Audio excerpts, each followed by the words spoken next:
폐역의 삶이었다는 겁니다. 너희는 그렇게 살지 말라는 거예요. 그로 인해서 이스라엘이 어떠한 폐역을 저질렀는지 9절부터 64절까지 크게 5가지로 설명을 하십니다. 첫 번째, 하나님의 능력을 잊은 죄.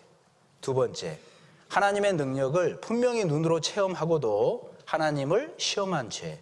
세 번째, 회개한다고는 하는데 늘 거짓 회개한 죄. 네 번째, 하나님이 이스라엘에게 얼마나 많은 은혜를 베푸셨습니까? 그런데 그 은혜를 늘 잊고 살았던 죄. 마지막 5번째, 하나님이 약속하신 그 기업의 땅에 들어가서도 우상 숭배한 죄. 그 5가지의 죄악상을 낱낱이 밝히고 있습니다. 그런데 하나님은 그 사랑이 무한하신 분입니다. 그 무한하신 사랑으로 이러한 폐역 가운데 있는 이스라엘을 잊지 않으셨어요. 그래서 다윗을 세웠다는 겁니다. 다윗을 통해서 많은 은총을 이스라엘에게 베풀었다는 것을 시편 78편에 보여주고 있습니다. 이 이스라엘의 역사는 단지 이스라엘에서만 한정된 게 아니죠. 나에게 주신 말씀입니다. 우리 로마서 15장 4절 말씀에 무엇이든지 전에 기록한 바는 우리에게 교훈을 위해서 기록되었나니 인내로 또는 성경이 아니로 소망을 가지게 하려 함이라 라고 분명하게 말씀하셨습니다. 하나님이 우리에게 주시는 말씀 한 장, 한 절, 아니 한 단어라도 모두 교훈이 된다는 겁니다. 그래서 정말 하나님께서 이러한 이스라엘의 역사를 통해서 우리에게 원하시는 것은 이러한 이스라엘의 실수를 반복하지 말라는 겁니다. 특히 청년의 때를 사는 그리스도인들에게 이 시편 78편은 너무나도 중요한 말씀입니다. 우리 30절을 봐볼까요? 30절, 31절. 30절, 31절. 제가 한번 읽어보겠습니다. 저희가 그 욕심에서 떠나지 아니하고 저희 식물이 아직 그 입에 있을 때에 하나님이 저희를 대하여 노를 바라사 저희 중 살찐 자를 죽이시며 이스라엘의 청년을 쳐 엎드러 때리셨도다. 우리 실제로 이 말씀은 민수기 11장의 말씀을 배경으로 하고 있습니다. 민수기 11장 말씀에 이스라엘은 애굽의 종노릇하던 민족이었는데 하나님이 건져주셨잖아요. 광야에서 만나를 주셨습니다. 그런데 고기가 없다고 원망불평하는 거예요. 하나님이 그 음성도 들으셨죠? 그래서 메추라기 떼를 원 없이 줬습니다. 한번 생각해 보십시오. 그 이스라엘이 그 메추라기 떼를 만났을 때 먼저는 무엇을 생각해야 됩니까? 하나님은 우리를 위해서 늘 능력을 베푸시는 분이시다. 그걸 기억해야 되는데 그런 생각은 하지도 못했습니다. 그냥 메추라기 떼에 육신적인 생각만 한 거예요. 그냥 배 채울 생각만 한 겁니다. 그러니까 하나님이 그 모습을 보고요, 너무 안타까우신 겁니다.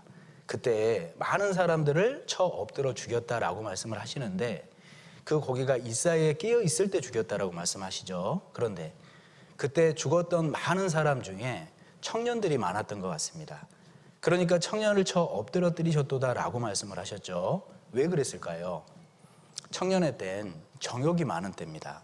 청년의 땐 세상의 눈을 많이 돌릴 때이기도 합니다. 그러니까 그러한 정욕을 하나님 안에서 기쁘시겠으면 열정이 될 수 있는데 잘못 쓰지 않습니까? 세상을 향해 쓰지 않습니까? 그게 정욕이 되는 거예요. 그래서 하나님은 특별히 청년을 쳐 엎드려 때리셨도다. 이 말씀을 기록하셨던 것 같습니다. 그래서 우리에게 특히 청년의 때 우리에게 너무나도 귀한 교훈이 되는 말씀이 시편 78편이 분명할 거예요. 특히 본문 말씀을 다시 한번 보시면 40절, 41절 제가 다시 한번 읽어보죠. 저희가 광야에서 그를 반항하며 사망에서 그를 슬프시게 함이 몇 번인고 저희가 돌이켜 하나님을 제삼 시험하며 이스라엘의 거룩한 자를 격동하였도다 그랬습니다. 이렇듯 많은 폐역을 저질렀던 이스라엘의 삶은요, 하나님 보시기에 슬프신 삶이었다는 겁니다. 그러니까 41절 마지막에 이스라엘의 거룩한 자를 격동하였도다 라고 말씀을 하셨어요. 영어 성경에 보면 limited, 그러니까 하나님의 그 능력을 제한시켰다라고 표현이 되어 있습니다. 하나님이 우리의 삶을 보시면서 하나님을 슬프시게 하는 삶을 살죠. 하나님은 우리와 함께 하시지 못합니다. 하나님의 능력은 제한이 될 수밖에 없다라는 걸 알려주고 있죠. 반대로 내가 하나님께 기쁨이 되는 삶만 살 수만 있다면 능력의 하나님은 나와 함께 하신다는 겁니다. 그 능력을 원 없이 베풀어 주신다는 겁니다. 어떠한 삶을 살아야 될까요? 하나님을 슬프시게 해서 하나님의 능력이 무엇인지도 모르는 삶을 살 것이냐, 아니면 하나님을 기쁘시게 해서 하나님의 능력을 원 없이 공급받는 그러한 삶을 살다가 하나님 앞에 설 것이냐, 선택의 문제입니다. 하나님은 우리에게 자유의지를 주셨습니다. 그래서 늘 두 길을 말씀하셔요. 하나님의 길, 사단의 길, 하나님의 길, 세상의 길. 그리고 우리에게 원하십니다. 하나님의 길을 택하라고. 잠언 9장은 그러한 두 길이 있음을 우리에게 분명하게 보여주는 말씀입니다. 잠언 9장 한번 가보시죠. 잠언 9장.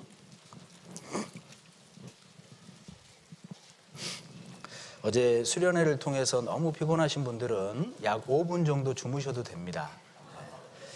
5분 정도 주무시면 그래도 남은 시간은 잘 들을 수 있죠? 네, 이해하겠습니다. 수련회 끝난 이유니까. 예.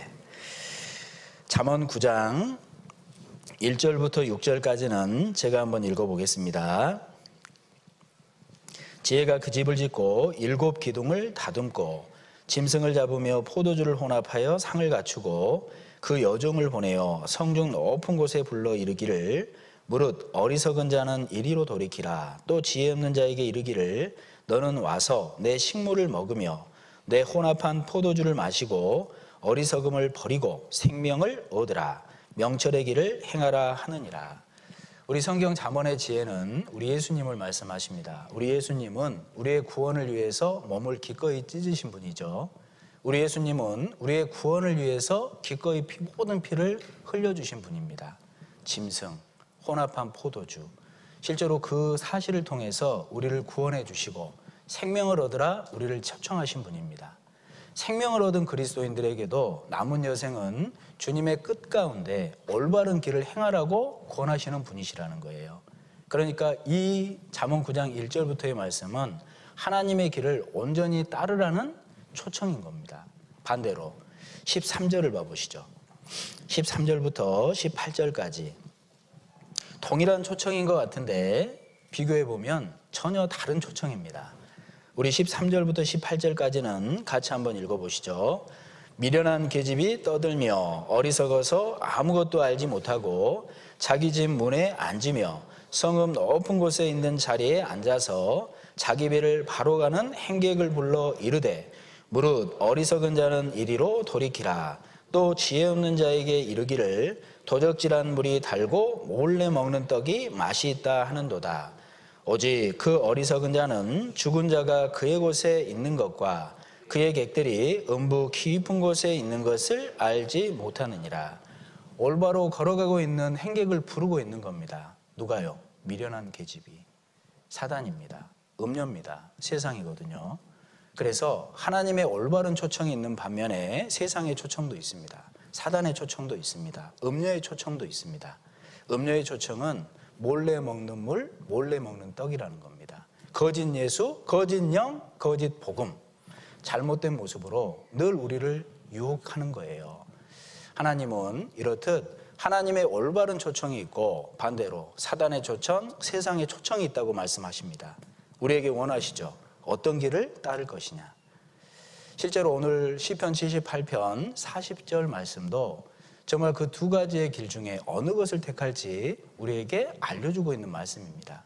그를 슬프시게 함이 몇 번이고 이스라엘의 하나님을 격동시키셨도다. 그것이 아니라 정말 그러한 삶을 살 것이 아니라 하나님을 기쁘시게 하는 삶을 살기를 하나님은 우리에게 원하시는 거예요. 정말 그 하나님의 길을 택하기를 원하시는 겁니다. 그래서 이 시편 78편의 본문을 통해서 그렇다면 그 하나님의 초청, 하나님을 기쁘시게 하는 삶은 무엇이고 사단 마귀의 초청, 하나님을 슬프시게 하는 삶이 무엇인지 네 가지만 생각을 해보죠. 그 첫 번째는 하나님이 우리를 구원해 주신 그 은혜를 잊고 사는 겁니다. 다시 시편 78편을 가보시죠. 시편 78편 12절입니다. 12절부터 17절까지 12절부터 17절까지 제가 천천히 한번 읽어보겠습니다.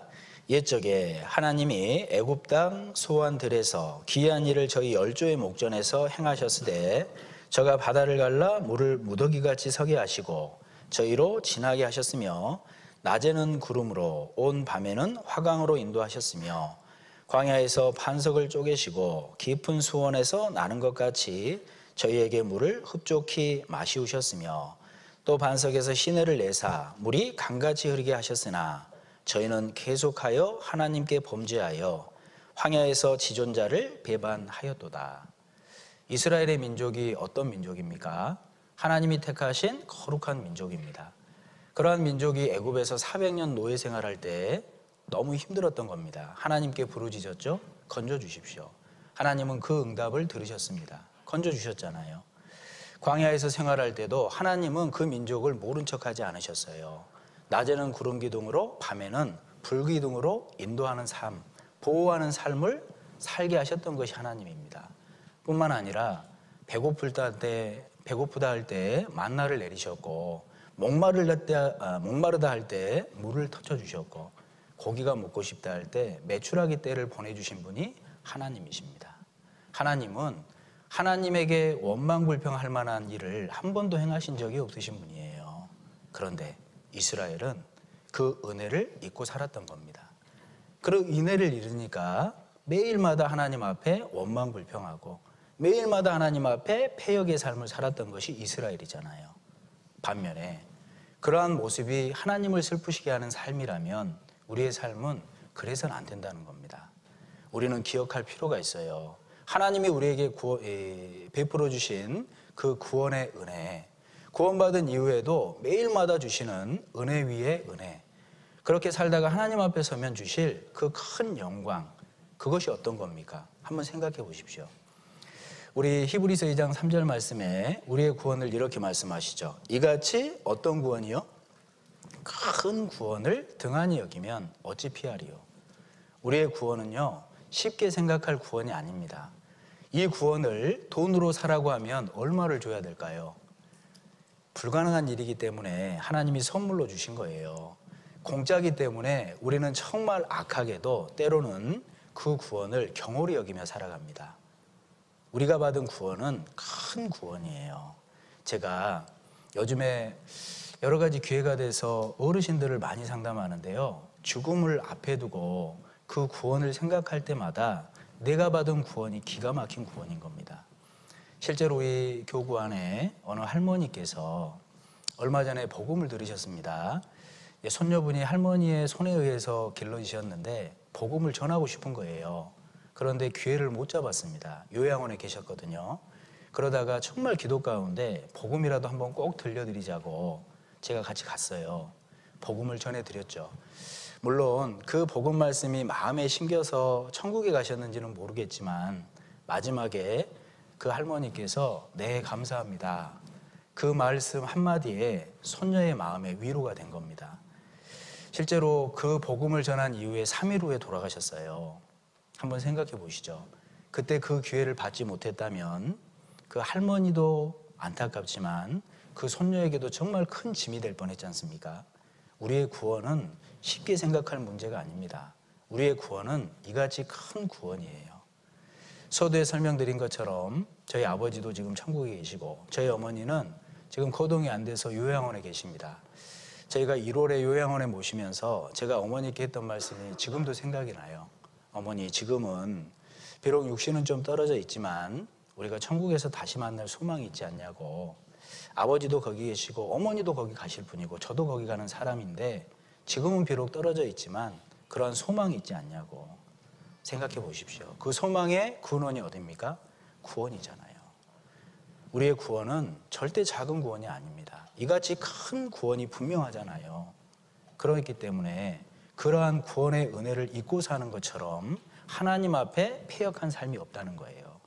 뿐만 아니라 구원받은 이후에도 하나님은 은혜 위에 은혜를 매일마다 베풀어 주시는 분 아닙니까? 오늘도 이렇듯 우리가 하나님의 말씀 앞에 모여 있습니다. 하나님이 오늘이라도 나의 생명, 호흡을 취하셨다면 이 자리에 어떻게 있을 수 있어요? 하나님이 나의 생명, 호흡을 오늘 아침에라도 취하셨다면 내가 오늘 누릴 수 있던 즐거움을 어떻게 누릴 수 있습니까? 사실 우리는 그걸 잊고 사는 겁니다. 지금도 마찬가지입니다. 하나님이 나에게 모든 것을 주고 있기 때문에 이 자리에 웃고 함께 즐기고 있는 거예요. 하나님은 매일마다 은혜를 우리에게 주고 계시는 분입니다.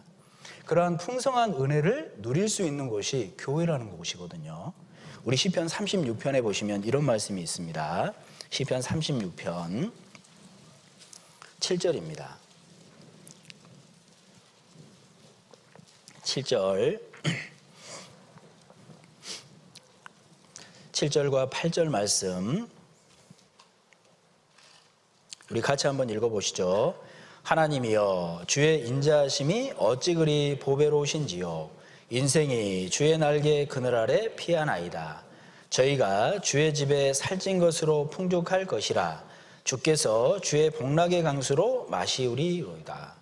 주의 집에 살찐 것으로 풍족할 것이라. 주께서 주의 복락의 강수로 마시우시리이다. 이렇게 말씀하셨는데 우리가 잘 아시는 것처럼 주의 집은 교회를 말씀하십니다. 그런데 그 집은 복락의 강수가 흐르는 곳이라는 거예요. 우리 히브리어 성경에 보면 에덴이라는 기쁨의 뜻으로 표현이 되어 있습니다. 그러니까 교회 가운데 풍성함이 있고 우리에게 매일마다 은혜를 주시는 성령의 인도가 있는 곳, 풍성함이 있는 곳이 교회라는 것을 설명하고 있지 않습니까? 내가 매일마다 은혜를 누린다라는 것을 느끼기 위해서는 교회 가운데 사는 것이 너무나도 중요하다는 거예요. 실제로 하나님은 내가 교회 안에 있을 때 기쁨과 즐거움이 무엇인지를 알게 해주십니다. 교회는 풍성한 곳이잖아요. 그래서 구원도 너무 감사한데 교회 가운데 온전히 연결되어 있는 사람은요 분명히 느낍니다. 이것이 진짜 기쁨이라고, 이것이 진짜 만족이라고, 이것이 진짜 즐거움이라고. 교회만 왔다 갔다 하는 게 아니라 온전히 연결된 분을 얘기하는 거예요. 말씀을 온전히 공급받는 분을 얘기하는 겁니다. 교제 가운데 마음을 드리는 분을 얘기하는 겁니다. 그 사람은 교회가 풍성한 곳이다. 교회는 기쁨과 즐거움이다. 분명히 알 수 있다는 거예요. 하나님은 약속하셨지 않습니까? 복락의 강수로 채우시리다. 만족해 하시리다. 그래서 내가 구원도 너무나도 감사한데 하나님의 몸된 교회 가운데 기쁨과 즐거움을 함께 누리고 살아가는 것 자체가 얼마나 복된 것인지 우리는 알 수 있어야 됩니다. 그렇게 살다가 주님 앞에 서면 주님은요 영광까지 주시겠다 약속하신 분이잖아요. 하나님의 주실 영광이 이 세상 어떤 것과 비교할 수 있습니까?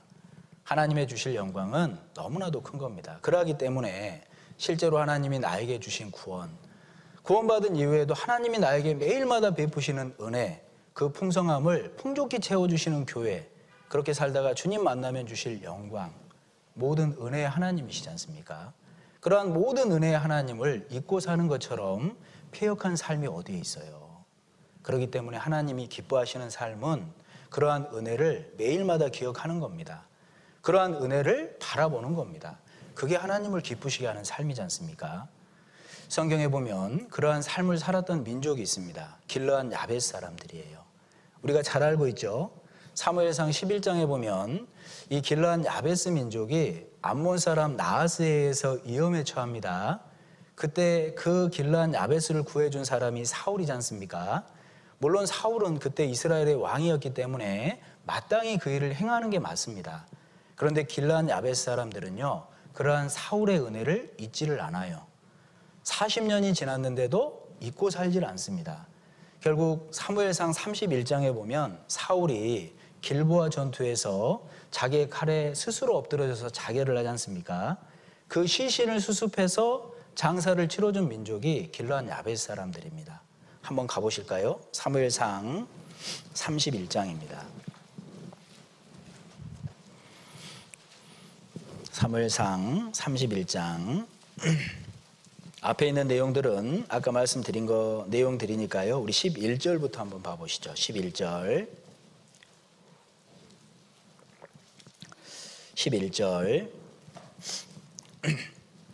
11절부터 13절까지 우리 찾으셨으면 같이 한번 읽어보시죠.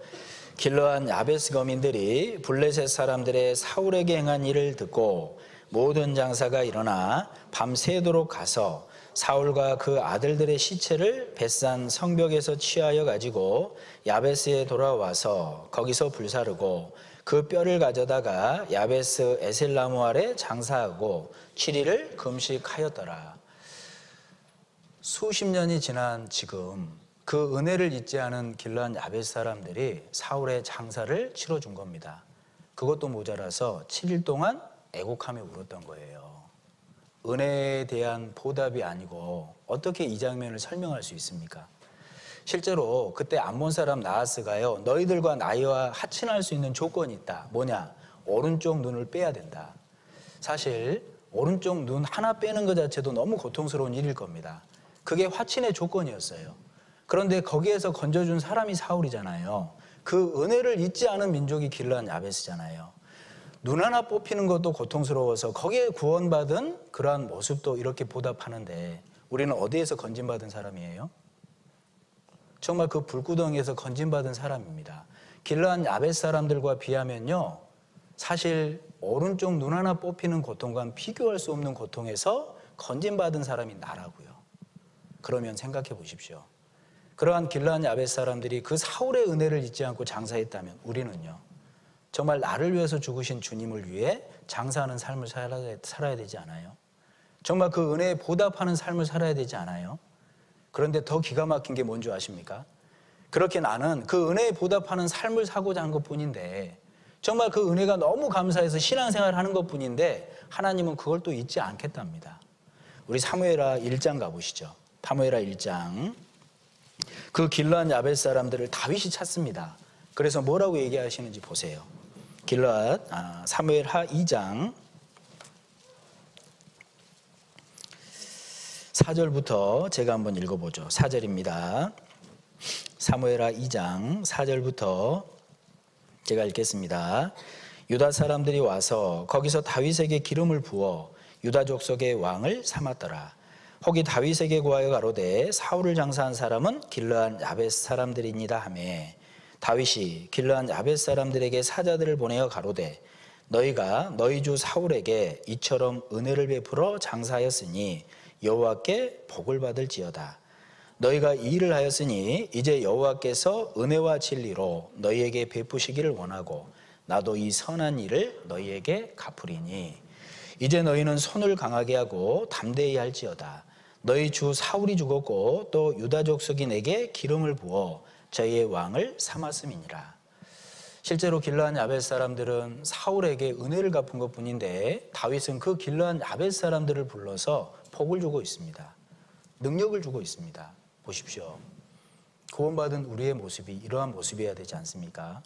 정말 예수님이 나를 건져주신 분이에요. 정말 주님께서 나를 이 세상에서도 끝까지 놓지 아니하시고 동행하시는 하나님이십니다.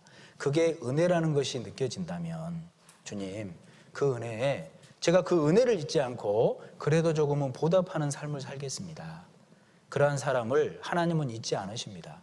그리고 복으로 다시 갚아주셔요. 이 세상에서도 무엇보다 주님 앞에 섰을 때.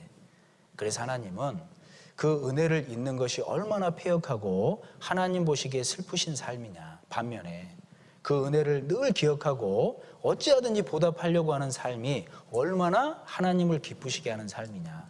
그것이 얼마나 복된 삶이냐 알려주고 있지 않습니까? 우리는 기억해야 됩니다. 데살로니가 전서 5장 말씀에 이러한 말씀이 있죠. 항상, 우리 같이 좀 해봐야 되는데요. 항상 쉬지 말고 범사에 이는 그리스도 예수 안에서 너희를 향하신 하나님의 뜻이니라. 왜 항상 기뻐하라, 쉬지 말고 기도하라, 범사에 감사하라, 이는 하나님의 뜻이니라 이러면 간단할 것 같은데 왜 예수 그리스도 안에서 너희를 향하신 하나님의 뜻이라고 얘기할까요? 은혜를 잊지 않는 사람은요, 사실 근본이 기쁨이 되는 거예요. 은혜를 잊지 않는 사람은 기도할 수 있습니다. 은혜를 잊지 않는 사람은 범사에 감사한 삶을 살 수 있는 것이에요. 그렇기 때문에 이 모든 것은 예수 그리스도 안에서 너희를 향하신 하나님의 뜻이다라고 얘기를 하고 있습니다. 하나님 앞에 은혜를 보답하는 삶을 살고 싶으셔요? 기억하십시오. 기뻐하시면 돼요. 슬픈 일이 있다 할지라도 기뻐해야지. 쉽지 않기 때문에 기뻐하라 말씀하시는 겁니다. 하나님의 은혜에 보답하고 싶으셔요? 쉬지 말고 기도하시면 됩니다. 기도의 시간을 늘려가 보셔요. 정말 하나님의 은혜에 보답하는 삶을 살고 싶으셔요? 감사할 게 무엇인지 찾아보세요. 실제로 우리가 1박 2일 야외 수련회 거치면서 제가 5가지를 말씀드렸지 않습니까? 우리 형제자매님들에게 베푸신 기쁨과 즐거움은 더할 겁니다. 찾고자 하면요, 주님이 주셔요. 정말 감사할 게 무엇인지 생각해 보세요. 오늘 지금까지의 시간을 보내면서도 하나님은 우리에게 감사함을 넘치도록 주고 계셨을걸요. 우리가 그걸 생각지 못해서 잊고 사는 것뿐입니다. 그래서 정말 하나님의 은혜에 보답하는 삶을 살아야겠다. 그래, 기뻐해야지. 하나님의 은혜에 보답하는 삶을 살고 싶다. 기도하시면 됩니다. 그리고 무엇보다 감사하는 삶을 사시면 돼요. 그것이 예수 그리스도 안에서 너희를 향하신 하나님의 뜻입니다. 그것이 은혜에 보답하는 삶이라는 거예요. 그런 모습으로 하나님을 기쁘시게 하는 삶을 우리가 살아야 될 필요가 있을 겁니다. 두 번째로 시편 78편에 보면 하나님이 이스라엘의 모습을 보면서 슬퍼했던 모습은요, 잘못된 식탁에 참여한 모습이 있었습니다. 우리 다시 시편 78편을 가보시죠. 시편 78편 18절부터 20절까지 역시 제가 한번 읽어보겠습니다. 저희가 저희 탐욕대로 식물을 구하여 그 심중에 하나님을 시험하였으며 그뿐 아니라 하나님을 대적하여 말하기를 하나님이 광야에서 능히 식탁을 준비하시랴.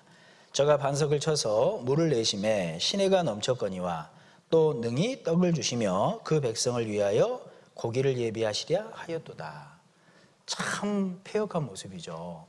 하나님이 구원해 주시고 배고프다 하면 만나 주시고 목마르다 하시면 물을 터쳐 주시고 고기 먹고 싶다 하면 메추라기 떼를 보여주셨는데 하나님이 능히 식탁을 베푸시랴? 하나님은요, 우리에게 필요한 모든 것을 주실 수 있는 분이 분명합니다. 확신을 갖고 사셔야 돼요.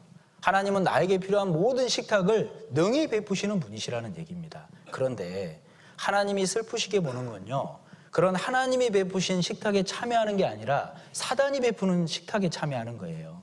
하나님이 베푸신 식탁에 참여하는 게 아니라 세상이 참여하는, 세상이 베푸는 식탁에 참여하는 겁니다. 그 결국을 생각해 보십시오. 하나님이 참여하는 식탁은 하나님이 기뻐하시는 삶이지만 사단과 세상에 참여하는 식탁은요, 내 등이 굽어질 수밖에 없어요. 내 등이 굽어지니까 땅만 보고 살아가는 겁니다. 세상이 전부인 줄 알고 사는 거예요. 로마서 11장 가보실까요? 로마서 11장. 우리가 이러한 말씀은 기억하고요, 좀 두려움을 가질 필요가 있습니다. 구원 받았는데 자꾸 세상에만 참여하고 사단이 주는 밥상에만 참여하면 등이 굽음으로요, 세상이 전부인 줄 알고 사는 거예요.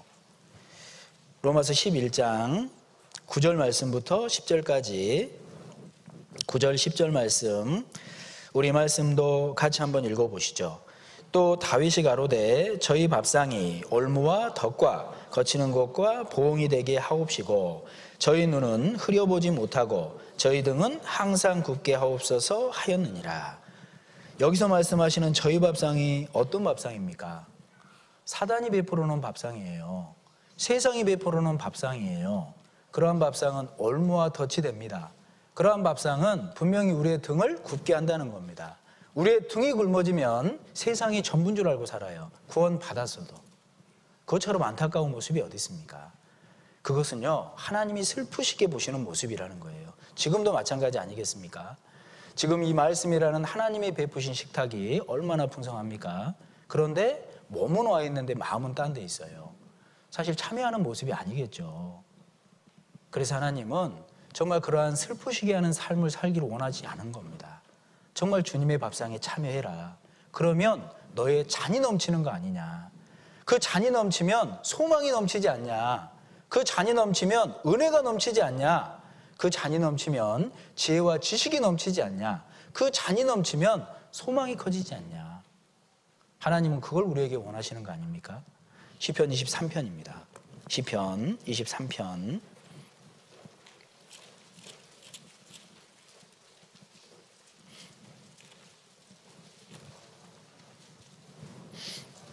5절 말씀, 5절 우리 이 말씀도 찾으셨으면 같이 한번 읽어보시죠.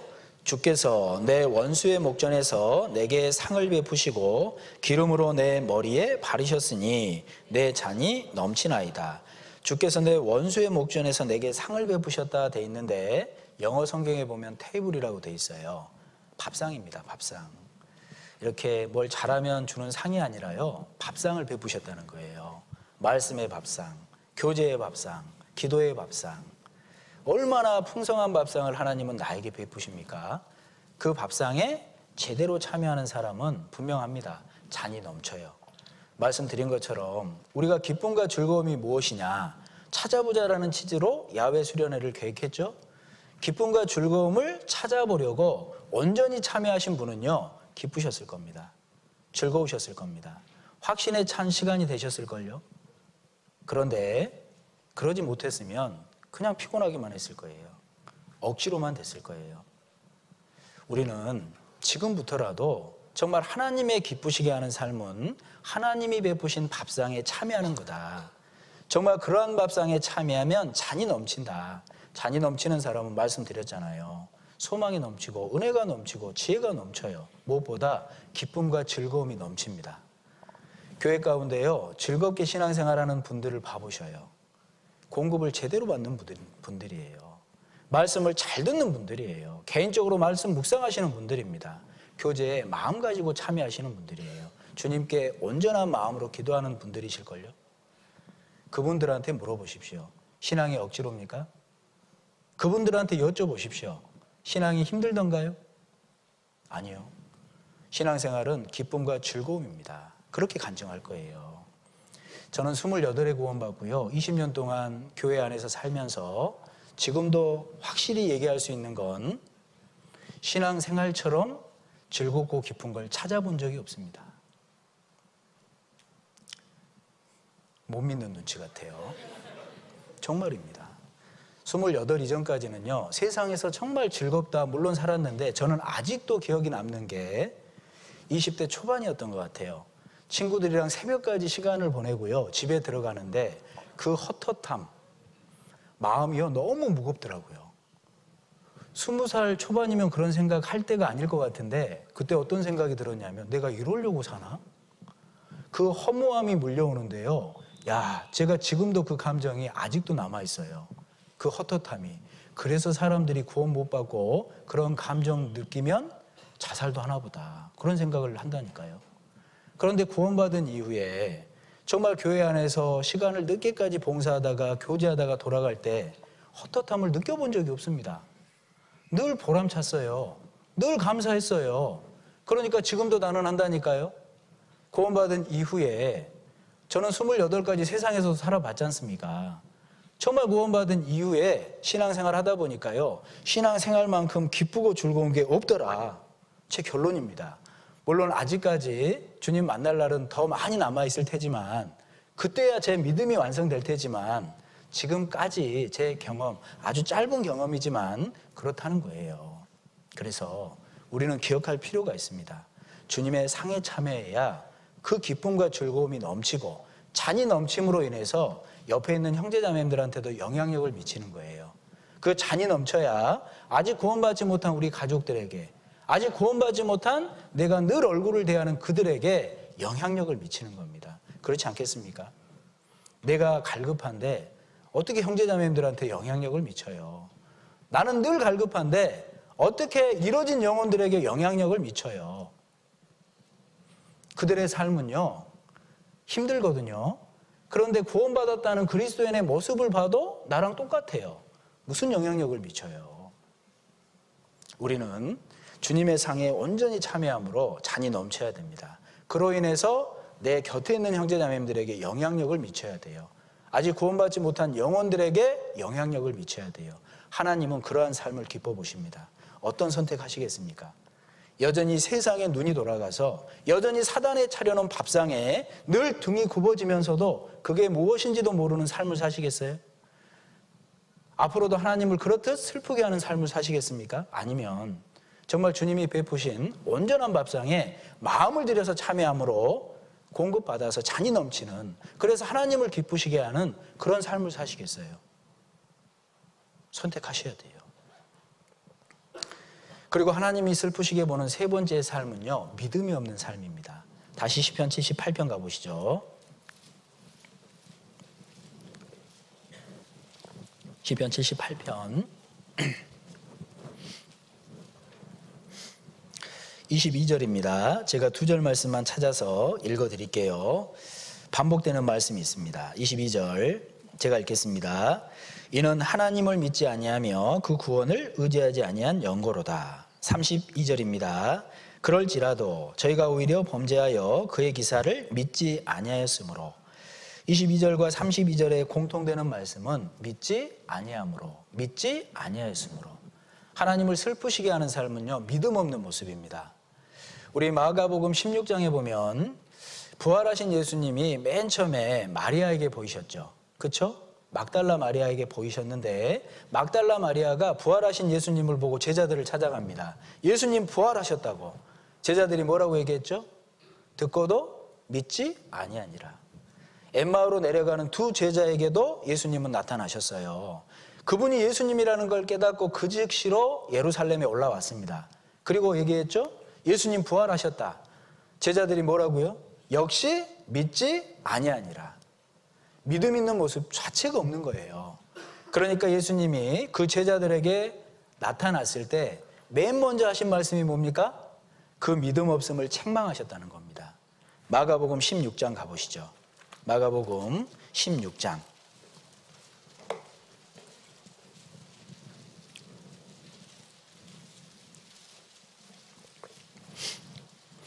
마가복음 16장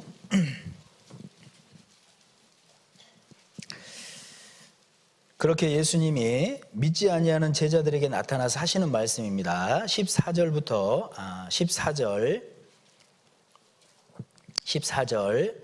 우리 이 말씀만 같이 한번 읽어보시죠.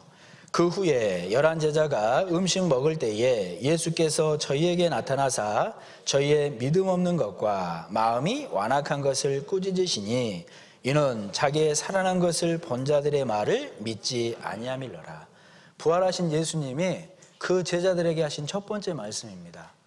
믿지 아니함과 마음의 안악함을 꾸짖으신 거예요. 우리는 주님 만날 날이 분명히 있는 사람들입니다. 주님 만났는데 칭찬보다는 왜 그렇게 믿음 없는 삶을 살았냐고 책망받는 삶이 되면 하나님이 그 모습을 슬프시게 보는 거 아닙니까?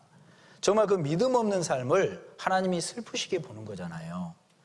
실제로 그 믿음이 없다라는 건요, 어떠한 모습으로 드러나는지 시편 78편을 자세히 읽어보면 나타나 있습니다. 보십시오. 믿음이 없으면 마음에 정함이 없어요. 그러니까 한 발은 세상에 한 발은 교회에 마음이 정함이 없다라고 표현이 돼 있거든요. 이스라엘이 그랬습니다. 왜요? 믿음이 없으니까. 믿음이 없으면 어떠한 모습으로 드러나는지 시편 78편은 얘기하십니다. 어떤 모습으로 나타날까요? 언약에 신실치 않아요. 하나님은 우리에게 성경에 많은 약속을 주셨습니다. 그런데 믿음 없는 사람들은요, 그 약속을 믿지 못합니다. 그러니까 잠깐 앞에 있는 어려움 때문에 주님의 약속을 바라보지 못하고 신앙을 포기하는 거예요. 믿음이 없기 때문에 주님의 약속을 끝까지 바라보지 못하고 중도 포기하는 겁니다. 그게 믿음 없는 모습 아니에요? 그게 언약에 신실치 못한 모습 아닙니까? 믿음 없는 사람은 분명히 반항합니다. 순종과 반대잖아요.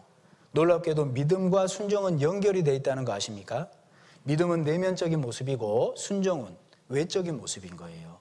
우리 형제 자매님들에게 여쭤보겠습니다. 믿음 있는 사람이 순종 안 하는 모습 보셨어요? 순종하는 사람의 내면에 믿음 없는 모습 보신 적 있으세요? 믿음과 순종은 연결이 되어 있어요. 이스라엘은 그러한 믿음이 없었기 때문에 하나님께 늘 반항하는 삶을 살았다는 겁니다. 하나님은 그러한 믿음 없는 삶을 슬프시게 보셔요. 그럼 우리는 어떠한 삶을 살아야 될까요? 마땅히 믿음 있는 삶을 살아야죠. 히브리서 11장 6절 말씀 기억하시죠? 그렇죠? 믿음이 없이는 기쁘시게 못하나니 하나님께 나아가는 자는 반드시 그가 계신 것과 그가 자기를 찾는 자들에게 상 주시는 이심을 믿어야 할지니라. 믿음은 하나님을 기쁘시게 합니다.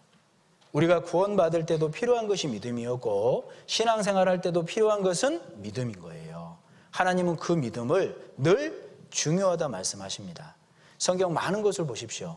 사랑을 말씀하실 때 믿음을 얘기하십니다. 인내를 말씀하실 때 믿음을 얘기하십니다. 긍휼을 말씀하실 때 믿음을 말씀하십니다.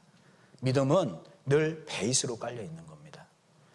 그렇기 때문에 그러한 믿음을 지키는 그리스도인의 삶을요, 하나님은 기쁘시게 본다니까요. 사실 우리가 평탄한 삶을 살 때 믿음을 얘기하지는 않습니다. 아니 뭐 순적한 삶을 살 때 나는 믿음이 있습니다. 그 얘기 누가 못해요. 믿음이 드러날 때는 어려운 시간이잖아요. 믿음이 드러날 때는 나 혼자 있는 시간이잖아요. 우리 욥과 욥의 아내 이야기 잘 알고 계시죠? 욥과 욥의 아내, 평상시에는요 둘 다 똑같은 믿음인 것 같이 보여요. 그런데 재물 잃고 자녀 잃고 욥의 몸에 욕창이 들었을 때 정말 극한 고난이 딱 처해지니까 그제서야 믿음이 드러나잖아요. 욥은 끝까지 입의 순전함을 지켰습니다. 반대로 욥의 아내는 그래도 하나님을 섬길 거냐고, 차라리 하나님을 저주하고 죽으라고. 진짜 고난 가운데 믿음이라는 건 드러나는 거예요. 그러니까 우리가 청년 때에 더욱 그러한 고백은 좀 하고 살아야 되지 않겠습니까? 하나님, 제가 청년 때를 살아갈 때 우리 형제자매님들과 교제하는 것이 믿음이 중요한 거라고 교제합니다. 정말 그 믿음은 고난 가운데 드러나는 거라고 교제합니다.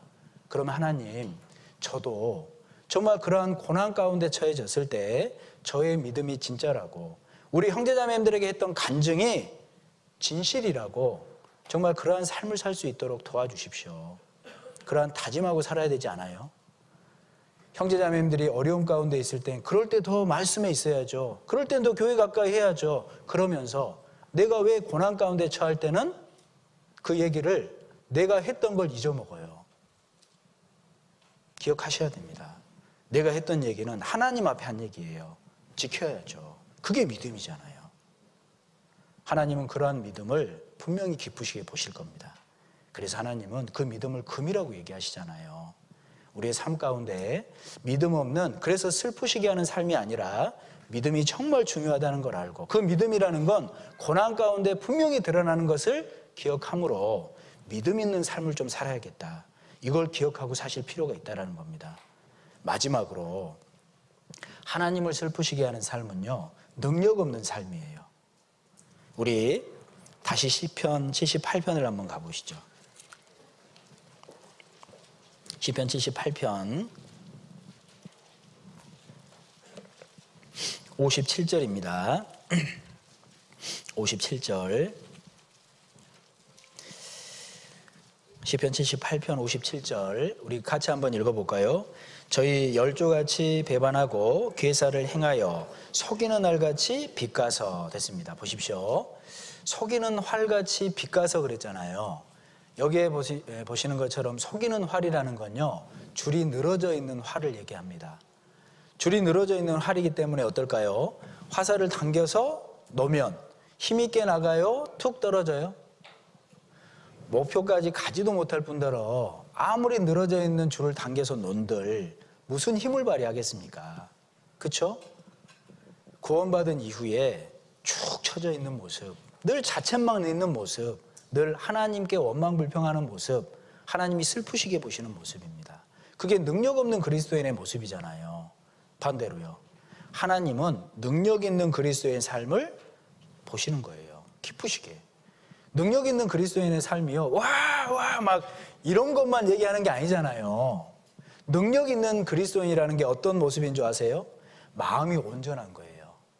능력 있는 그리스도인은요, 정말 그 마음이 하나님 앞에 올바르게 예비된 사람을 능력 있는 자라고 표현을 합니다. 말씀 앞에 나올 때도요, 내가 이 말씀을요 넓게 열고 하나님 받아들이겠습니다. 능력 있는 자인 거예요. 내가 기도할 때도 하나님, 제가 기도의 시간을 좀 더 늘려보겠습니다. 그리고 하나님께 진실되게 마음을 다해서 믿음으로 기도해 보겠습니다. 능력 있는 자인 겁니다. 하나님, 제가 교제에 참여할 때요, 마음 들여 참여할게요. 형제자매님들 간증할 때요, 한 말이라도 놓치지 않으려고 시선을 고정할게요. 귀를 고정할게요. 능력 있는 모습인 거예요. 와! 이것만 능력 있는 게 아니라고요. 그렇게 사셔야 돼요. 그게 하나님 앞에 능력 있는 모습입니다. 그런데 그건 다짐만으로 되는 게 아니라니까요. 내가 말씀에 창념하고 정말 주님께 기도하고 교제에 올바르게 참여했을 때 그런 마음을 주시는 겁니다. 우리는 착각하지 말아야 됩니다. 내가 똑똑해서 말씀을 깨닫는 줄 아셔요? 내가 똑똑해서 교제 가운데 형제자매님들의 간증이 귀하다 느끼는 줄 아셔요? 내가 똑똑해서 교회가 귀하다 생각하는 줄 아셔요? 아닙니다. 하나님이 주셔야 돼요. 그 마음도. 그래야 그게 얼마나 감사한 건지 아는 거예요. 실제로 그러한 마음을 예비하는 사람이 하나님 앞에 능력 있는 자인 겁니다. 약속드릴게요. 그렇게 능력 있는 마음을 가진 사람, 하나님 앞에 능력 있는 자는요, 속이는 활이 아니라 노탈까지 당길 수 있어요. 시편 18편입니다. 시편 18편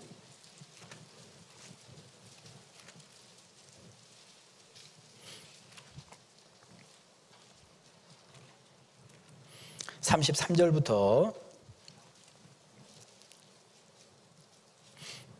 죄송합니다. 32절부터 읽을게요. 32절부터 34절까지 같이 한번 읽어보시죠.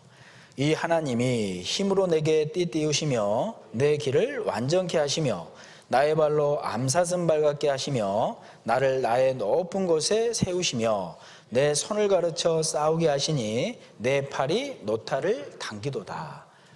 나의 힘이 되신 여호와께서 함께 해주셔야 노탈을 당길 수 있는 겁니다. 시편 18편을요 나중에 기회 되시는 대로 자세히 한번 읽어보셔요. 다윗은요 하나님이 어떠한 분인지 분명히 알았던 사람입니다. 하나님은 나의 힘이십니다. 하나님은 나의 고난 가운데 나를 건지시는 분입니다. 하나님은 나의 반석이십니다. 하나님은 내가 어둠 가운데 있을지라도 밝히시는 하나님이십니다. 하나님은 나의 방패십니다. 실제로 그걸 간증하고 있는 내용이 시편 18편입니다. 실제로 그런 하나님을 알았던 다윗은 하나님을 사랑했다는 겁니다. 실제로 그런 하나님을 알았던 다윗은 하나님의 말씀 지키겠나이다, 도를 행하겠나이다 결심하고 살았던 사람이에요. 그러니까 노탈을 당길 수 있도록 하나님이 해주신 겁니다. 그렇지 않겠습니까? 내가 노탈 당겨야지 거기서 끝이 아니고요, 하나님이 어떠한 분인지 아는 그리스도인이 하나님을 사랑할 수 있어요. 하나님이 어떠한 분인지 아는 그리스도인이 하나님의 말씀을 지킬 수 있습니다. 하나님의 말씀의 맛을 아는 그리스도인이 정말 이러한 간증이 나올걸요. 하나님 말씀하십시오. 듣겠습니다. 하나님 가르쳐 주십시오. 행하겠습니다. 하나님을 모르는 사람이 이런 간증할 수 있습니까? 하나님을 아는 사람이 이런 간증하는 겁니다. 그 사람이 약속해 주셨어요. 내 팔이 노탈을 당기는도다. 노탈은요 당기기는 쉽진 않지만 당겨지기만 하면 어때요? 힘있게 나가잖아요. 어떠한 것도 꿰뚫을 수 있잖아요. 그게 능력 있는 그리스도인의 삶 아닙니까? 하나님은 말씀하시는 겁니다. 속이는 활처럼 늘 쭉 쳐져서 우리 유한 목사님 늘 비유하시는 표현 있죠. 비 맞은 장닭처럼 살래. 아니면 정말 노탈까지 당길 수 있는 능력 있는 삶을 살래. 선택하셔야 돼요. 속이는 활은 하나님이 슬프시게 하는 모습이고 정말 노탈까지 당기는 모습, 그 사람은 하나님을 아는 사람이잖아요. 그 사람은 하나님을 사랑하는 사람이잖아요. 그 사람이 노탈을 당길 수 있도록 하나님이 힘주시잖아요. 우리는 적어도 청년의 때를 사는데 얼마 남지 않은 때를 사는데 노탈 정도는 한 번 정도는 당겨봐야 되지 않아요? 한번 당겨보실래요? 이렇게 한번 연습 한번 해보셔요. 저는요 한 번씩 말씀 볼 때 그런 이미지를 상상하면서 합니다. 후! 확!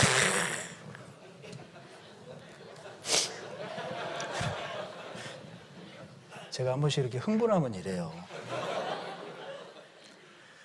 정말로 우리에게 힘을 주시는 하나님입니다. 올바른 마음만 갖고 살아간다면 노탈 당길 수 있도록 도와주시는 분이에요. 속이는 활 갖고 살 것이 아니라 노탈로 당겨서 힘있게 사는 능력 있는 삶이 하나님을 기쁘시게 하는 삶입니다. 그 외에도 시편 78편을 보면요 많은 내용이 있어요. 개인적으로도 묵상을 해보십시오. 내가 하나님을 슬프시게 하는 삶을 살 것이냐 기쁘시게 하는 삶을 살 것이냐. 당연히 기쁘시게 하는 삶을 살 것을 우리는 원합니다. 에베소서 5장에 그렇게 하나님을 기쁘시게 하는 것이 무엇인지 시험할 수 있는 사람은요 구원받은 사람이라고 말씀하셔요. 가보실까요? 에베소서 5장. 에베소서 5장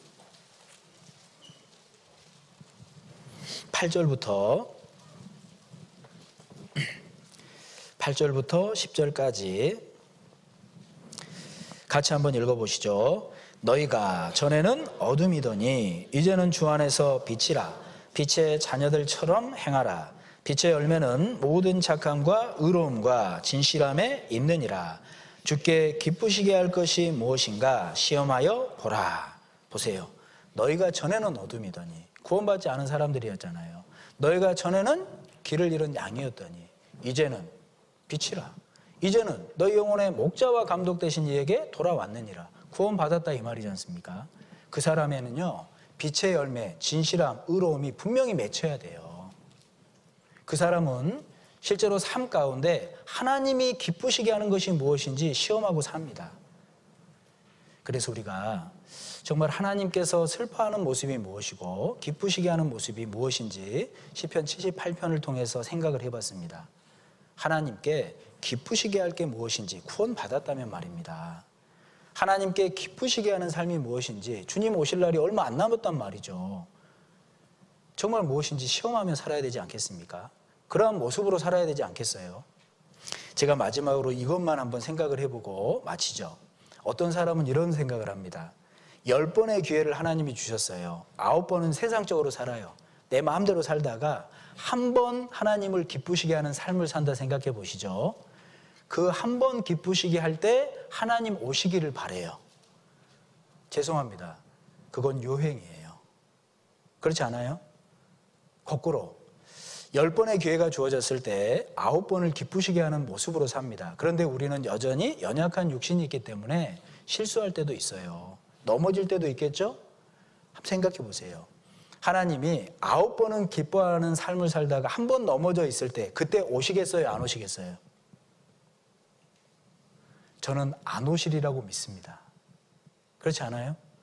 우리가 하나님 만날 때요, 기쁘시게 하는 장소에서 만나야 되지 않겠습니까? 그런데 9번을 기쁘게 하다가 잠깐 실수로 넘어져 있는 그때 주님이 오시겠냐 이 말이에요. 안 오실 거라고요.